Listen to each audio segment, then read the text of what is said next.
కొరింథీయులకు రాసిన మొదటి పత్రిక. బైబిల్ చూపిస్తాను, నేను బైబిల్ చూపిస్తాను. ఏమండి మీరు ఒక మాట అనొచ్చు, ఈ దౌర్భాగ్యులు బయటికి వెళ్ళగానే ఒక చిన్న కరెక్షన్ ఇచ్చేస్తారు మీకు, మొత్తం ఇంజెక్షన్. ఏదో తెలుసు అంటే దావీదు మరి నాట్యం చేయలేదా? ఎందుకంటే నా కౌంటర్స్ కూడా తెలుసండి.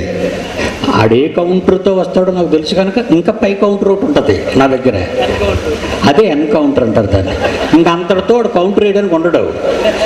14 మొదటి కొరింథీయులకు రాసిన పత్రిక 14వ అధ్యాయం 33వ వచనం. పరిశుద్ధుల సంఘములన్నిటిలో దేవుడు సమాధానమునకే కర్త గాని ఇలాంటి కంగాళి అలరక కర్త కాడు. దావీదు నాట్యం చేశాడు, వెరీ గుడ్, మంచిది. దావీదు ధూపం వేశాడు, నువ్వు వేసావా? దావీదు 8వ రోజుని వాళ్ళమ్మ సుల్తి చేసింది, నువ్వు చేసుకున్నావా? దావీదు బలులు అర్పించాడు, నువ్వు అర్పించావా?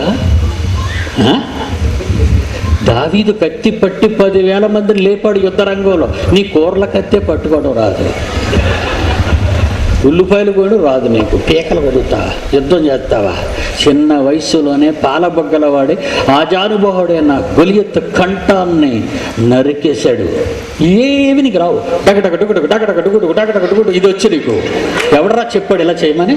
క్రొత్త నిబంధనలో ఎక్కడైనా క్రీస్తు వచ్చిన తరువాత ఆయన కానీ అపోస్తలుడు కానీ శిష్యులు కానీ సంఘము కానీ గెంతినట్టుగా ఒక్క రెఫరెన్స్ నాకు చూపించండి. మీ కాళ్ళ కింద దూరిపోతాను, మీ కాళ్ళ కింద దూరిపోతాను.